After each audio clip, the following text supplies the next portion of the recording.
Salve amigos, tudo bem? Estou eu de novo aqui trazendo esclarecimentos jurídicos para o pessoal aí nesse momento difícil, no intuito de colaborar com todos. Nós aqui do MZ Advocacia estamos trabalhando forte aí para poder apoiar todo mundo que estiver precisando.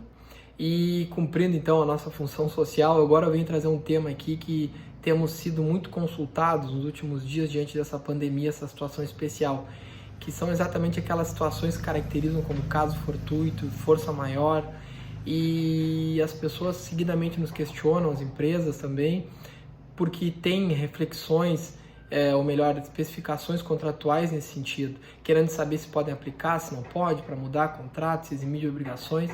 Então eu bolei aqui rapidamente, de forma objetiva, uma explicação sobre três elementos, regras legais, digamos assim, que aparecem no nosso Código Civil que tem a ver com esse assunto de pandemia, de situações imprevisíveis, de possibilidade de se mexer nos contratos, tá? Então o que eu separei para nós hoje é exatamente o que a gente chama da teoria da imprevisão, tá? Depois a teoria da onerosidade excessiva e aí propriamente os casos fortuitos de força maior, todos com suas aplicações contratuais. Vamos começar aqui rapidamente então pela teoria da imprevisão, que está regrada no artigo 317 do Código Civil, que diz assim, ipsis literis: quando, por motivos imprevisíveis, sobrevier desproporção manifesta entre o valor da prestação devida e o do momento da sua execução, poderá o juiz corrigi-lo, a pedido da parte, de modo que assegure quanto possível o valor real da prestação. Então vejam, são aquelas situações completamente imprevisíveis nos contratos comutativos de longa duração, situações supervenientes, ou seja, que surgem depois, que colocam uma parte com obrigações desproporcionais, que mudam a base contratual sobre a qual foi feito o próprio contrato. Então, nesses casos, é possível que o juiz se intrometa, vamos dizer assim, e possa, inclusive, alterar essas cláusulas contratuais, o que a gente chama de revisão contratual, tá bem? É uma teoria bastante utilizada e tem um histórico muito forte de aplicação em contratos bancários, por exemplo, né? É uma situação que ocorreu muito isso, foi naquela época, no final dos anos 90, que houve um aumento abrupto do dólar e se então houve uma busca pelo Poder Judiciário para fazer revisões de contratos de leasing, por exemplo, que eram vinculados à moeda estrangeira. Mas vamos além. O outro instituto que eu quero comentar com vocês é o da onerosidade excessiva. Ele também está previsto lá no Código Civil, que foi trazido no nosso tema aí pela Lei 10.406, lá em 2002, né, como todos nós sabemos. E o 478 do Código Civil fala assim, então: nos contratos de execução continuada ou diferida, se a prestação de uma das partes se tornar excessivamente onerosa, com extrema vantagem para a outra, em virtude de acontecimentos extraordinários e imprevisíveis, poderá o devedor pedir a resolução do contrato. E ainda fala o legislador que esses efeitos retroagirão à data do início da demanda. O que acontece aqui então? São aquelas situações que, por motivos imprevistos que se apresentam posteriormente nesses contratos continuados, uma das partes acaba se tornando muito menos privilegiada, digamos assim, na relação contratual.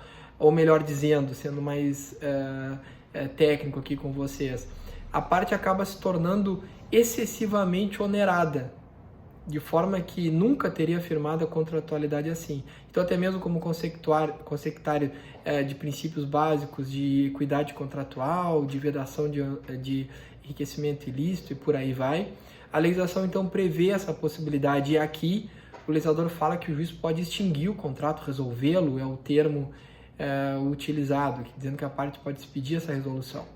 Na prática, eu quero dizer para vocês é que a gente usa muito os dois institutos em conjunto, e é o que o judiciário aplica se vocês forem olhar os julgados, ou seja, o instituto da onerosidade excessiva, de mãos dadas em conjunto com a teoria da imprevisão. Então é por isso que às vezes não se pede só a resolução contratual.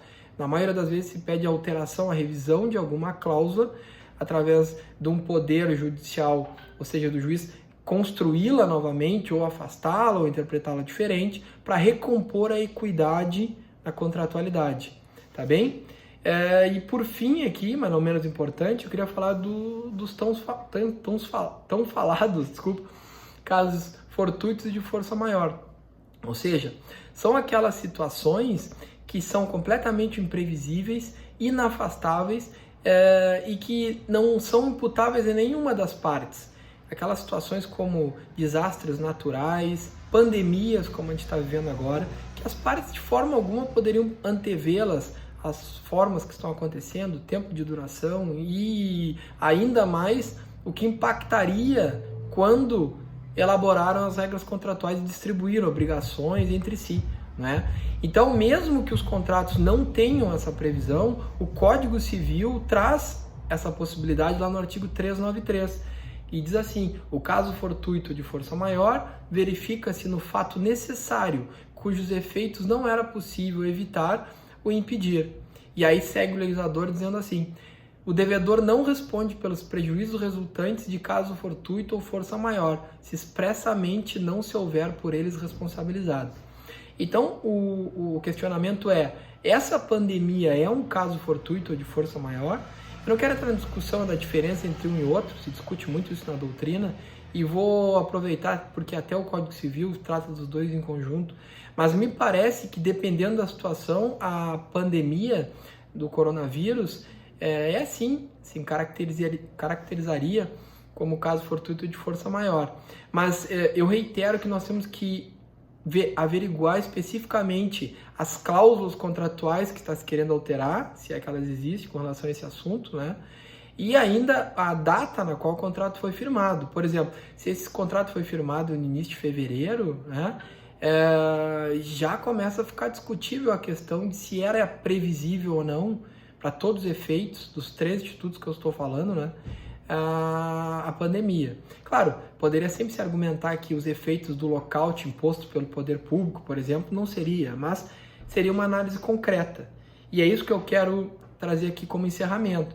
Não adianta a gente analisar isso de forma genérica, é preciso pegar o caso específico, se debruçar sobre ele, ver os efeitos que estão colocados, o que foi contratualizado, que tipo de regra foi colocada, projetar os efeitos para analisar se é caso de aplicação da onerosidade excessiva, da teoria da imprevisão ou ainda alguma situação de caso fortuito ou força maior.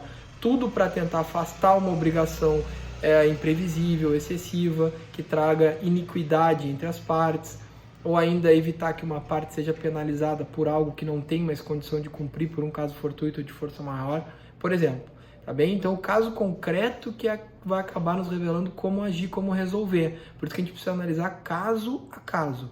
E sempre buscando primeiro a negociação com a outra parte. Buscar acordar, revisar o contrato espontaneamente, de comum acordo.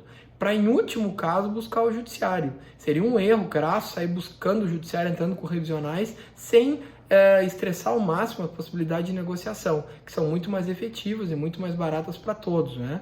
Mas, em último caso, o judiciário sim pode salvaguardar esses direitos aqui que nós estamos falando, tá bem? Espero ter tirado dúvidas, ter ajudado, e caso queiram discutir algum ponto específico, eu estou à disposição. Forte abraço!